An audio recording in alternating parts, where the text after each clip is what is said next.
Bonjour tout le monde, parlons utile, parlons santé. Alors bienvenue à ma nouvelle vidéo d'aujourd'hui où vous êtes en compagnie de Dr Mame Diarra Niang qui revient aujourd'hui pour vous parler des facteurs de risque du cancer du sein.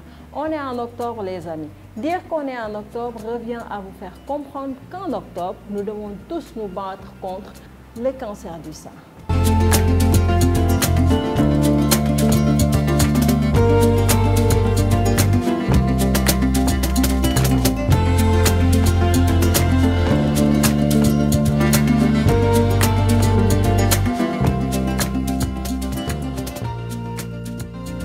Alors dans cette vidéo d'aujourd'hui, nous allons vous parler des facteurs de risque du cancer du sein.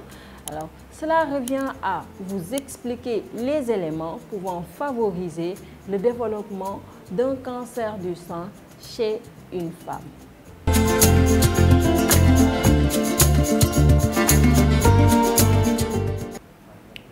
Alors pourquoi il est important de connaître les facteurs de risque du cancer du sein? Eh bien, d'une part, cela va vous permettre, une fois les avoir connus, de pouvoir les éviter afin de réduire les risques de faire un cancer du sein.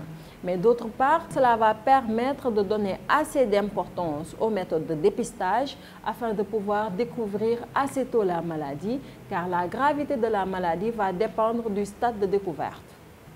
Alors, le premier facteur de risque dont je vais vous parler aujourd'hui, c'est la prédisposition génétique. Alors, quand je parle de prédisposition génétique, il faut comprendre qu'il y a des gènes qui ont été incriminés, des gènes qui, lorsqu'ils sont présents dans l'organisme de la femme, peuvent favoriser plus tard le développement du cancer du sein. Alors, c'est ce qui va expliquer que dans une famille, lorsqu'il y a des membres de la famille ayant développé le cancer du sein, les autres membres de la famille auront plus le risque de faire un cancer du sein qu'une autre personne qui n'a pas des antécédents familiaux de cancer du sein. Alors les amis, le deuxième facteur de risque dont je vais vous parler aujourd'hui, c'est l'exposition à l'œstrogène. Il faut comprendre que plus l'organisme de la femme est exposé à l'œstrogène, plus la femme va avoir le risque de faire un cancer du sein plus tard. Alors qu'est-ce qui expose l'organisme de la femme à l'œstrogène?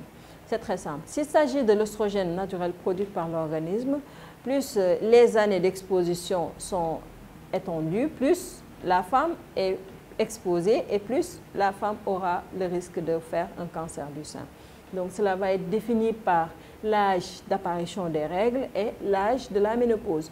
Donc retenez que plus l'âge d'apparition des règles est précoce, c'est-à-dire avant 12 ans, plus la femme a le risque de faire un cancer du sein et plus l'âge de la ménopause est tardif, c'est-à-dire au-delà de 55 ans, plus la femme aura plus de risques à faire un cancer du sein. Ce n'est pas tous les amis, il y a également l'œstrogène pouvant être pris dans les contextes de méthodes contraceptives ou les oestrogènes lors des traitements hormonaux substitutifs à base d'œstrogène.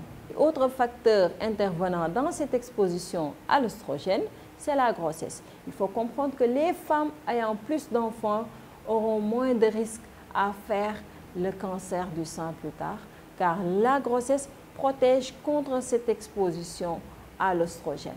Alors, comme troisième facteur de risque vient l'allaitement. Donc, plus le temps d'allaitement dure, moins il y aura un risque de faire un cancer du sein. Alors, moins le temps d'allaitement est court, plus la femme aura plus de risque de faire un cancer du sein plus tard. Par là, il faut comprendre qu'il a été découvert que l'allaitement modifie les cellules du sein et les rend moins susceptibles à développer plus tard un cancer du sein. Alors, comme quatrième facteur de risque vient l'obésité. Donc, la prise de poids est un des facteurs de risque du cancer du sein. Donc, il est recommandé de faire de l'exercice physique, mais également de veiller à une alimentation saine, bien équilibrée. Alors, comme cinquième facteur de risque, je vais vous parler du tabagisme et de l'utilisation de l'alcool. Alors, ces deux facteurs de risque favorisent également la survenue du cancer du sein. Alors, quand on parle de tabagisme, il ne faut pas juste s'imaginer une femme qui fume, mais il y a également ce qu'on appelle le tabagisme passif, donc qui est très dangereux. Donc, quand on parle de tabagisme passif, on fait allusion à une femme qui va inhaler de façon involontaire la fumée de cigarette qui a été dégagée par une autre personne. Alors attention à ce tabagisme passif car elle favorise également la survenue de cancer du sein. Alors attention les amis, attention, attention. Nous vous avons cité les facteurs de risque du cancer du sein. Cela ne veut pas dire que ceux vivant avec ces facteurs de risque vont forcément faire un cancer du sein. Non, cela augmente juste les risques à le faire, mais cela ne veut pas dire que vous allez forcément faire un cancer du sein. Donc, cela devrait plutôt vous pousser à donner davantage de l'importance aux méthodes de dépistage dont on va vous parler dans la vidéo qui va s'en suivre. Et cela va permettre, dans ce cas, de pouvoir découvrir assez tôt la maladie, car la gravité de cette maladie va dépendre du stade de découverte de la maladie, mais également connaître ces facteurs de risque vont vous permettre de pouvoir lutter contre cette maladie en les évitant tout simplement. Alors merci les amis, c'était tout pour la vidéo d'aujourd'hui. N'oubliez pas de vous abonner et d'appuyer sur la cloche de notification afin de recevoir les notifications de nos prochaines vidéos. Merci et à bientôt.